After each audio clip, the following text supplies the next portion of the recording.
જામનગરમાં 26 મહિના જૂના ચકચારી હત્યાકાંડનો પોલીસે ભેદ ઉકેલ્યો છે. પત્નીએ પોતાના પૂર્વ પ્રેમી સાથે મળીને પતિની હત્યાનું કાવતરું રચ્યું હોવાનું સામે આવ્યું છે. આશરે 8 વર્ષ પહેલા જિજ્ઞેશ અને પૃથ્વીબેને પ્રેમલગ્ન કર્યા હતા અને તેમને 2 દીકરીઓ પણ છે. પરંતુ પારિવારિક ઝઘડા અને આર્થિક સંકળામણ વચ્ચે પૃથ્વીબેન પોતાના પૂર્વ પ્રેમી નિલેશના સંપર્કમાં આવી હતી. બંનેએ જિજ્ઞેશથી છુટકારો મેળવવા માટે મોતનો ખેલ રચ્યો. યોજના મુજબ નિલેશે વ્યવસાયની લાલચ આપી જિજ્ઞેશને જામનગર બોલાવ્યો અને દરેડ વિસ્તારમાં એક કારખાનું ભાડે રાખ્યો. હત્યાના 3 દિવસ પહેલા જ કારખાનામાં 13 ફૂટ ઊંડો ખાડો ખોદાવવામાં આવ્યો હતો. ગત 31 મે 2024ની રાત્રે દારૂની પાર્ટીના બહાને જિજ્ઞેશને બોલાવી દારૂમાં સાયનાઇડ ભેળવીને તેની હત્યા કરી નાખવામાં આવી અને બાદમાં મૃતદેહને તે જ ખાડામાં દફનાવી દેવાયો. ઘટનાને છુપાવવા માટે પરિવારને સતત એવું કહેવામાં આવતું રહ્યું કે જિજ્ઞેશ ઓસ્ટ્રેલિયામાં નોકરી કરે છે. પરંતુ પરિવારના એક સભ્ય દ્વારા ઓસ્ટ્રેલિયા જવાની વાત કરાતા ભાંડો ફૂટ્યો અને પોલીસમાં ગુમ થયાની ફરિયાદ નોંધાઈ. પોલીસે સઘન તપાસ કરી દરેડના તે કારખાનામાંથી 10 થી 12 કલાકની જહેમત બાદ 13-12 ફૂટ ઊંડાઈમાંથી માનવ હાડપિંજરના અવશેષો શોધી કાઢ્યા છે. પોલીસે મૃતકની પત્ની પૃથ્વીબેન, પૂર્વ પ્રેમી નિલેશ અને તેના મિત્ર બલવીરની ધરપકડ કરી 4 દિવસના રિમાન્ડ મેળવ્યા છે.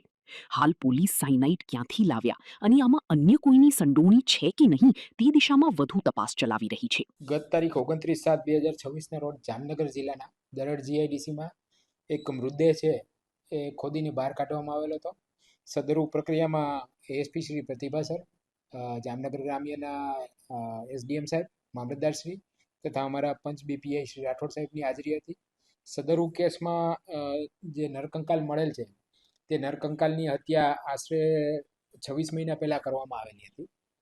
તે ગુનો છે એ તુરંત જ નોંધવામાં આવેલો છે. સદર ગુનાના 3 આરોપીઓ છે, પૃથ્વી માવદિયા, નિલેશ કાછટિયા અને બલવીર, એ ત્રણેયની અટક તાત્કાલિક કરી લેવામાં આવેલી હતી અને નામદાર કોર્ટમાં તેમને રજૂ કરાતા ગુનાની ગંભીરતા જોતા નામદાર કોર્ટ દ્વારા જે આરોપીઓ છે એમના રિમાન્ડ મંજૂર કરવામાં આવેલા છે. હાલ આરોપીઓ રિમાન્ડ હેઠળ છે. રિમાન્ડ દરમિયાન પોલીસની પ્રાયોરિટી જે કંકાલ મળેલ છે એમનું મર્ડર કઈ રીતે થયું છે, એ ઉપરાંત એનું ડીએનએ પ્રોફાઇલિંગ અને સર્કમસ્ટેન્શિયલ જે તે સમયના એવિડન્સીસ છે એ કલેક્ટ કરવા માટેની પ્રાયોરિટી પોલીસની રહેલી છે.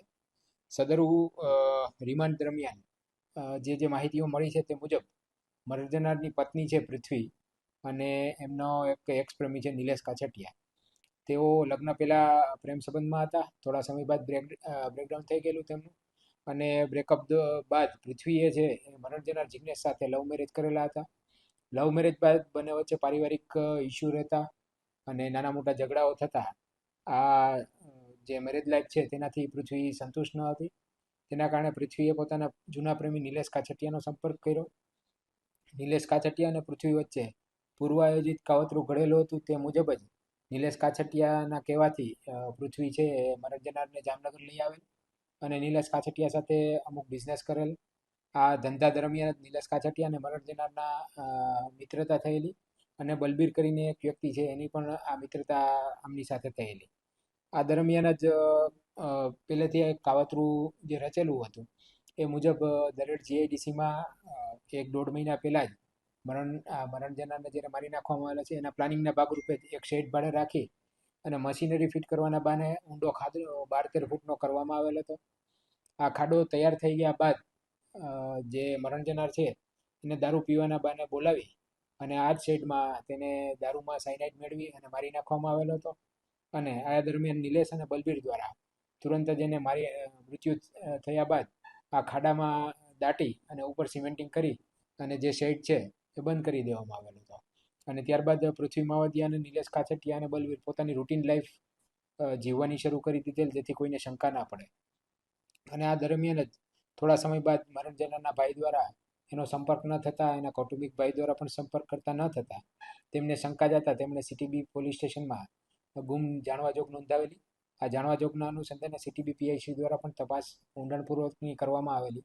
ત્યારબાદ આ સમગ્ર કાવતરું બહાર આવેલ છે અને હાલ પણ જે રિમાન્ડમાં અન્ય આરોપીઓ આ ગુનાના કામે અન્ય આરોપીઓ કોઈ છે કે નહીં, પછી જે સાયનાઇડ છે એની ખરીદી, એનો ચેઇન ઓફ કસ્ટડી વગેરે જે કાંઈ છે એ તપાસમાં બહાર લાવવા માટે પંચ બીપીઆઈ શ્રી રિમાન્ડ દરમિયાન પ્રયત્ન કરી રહ્યા છે.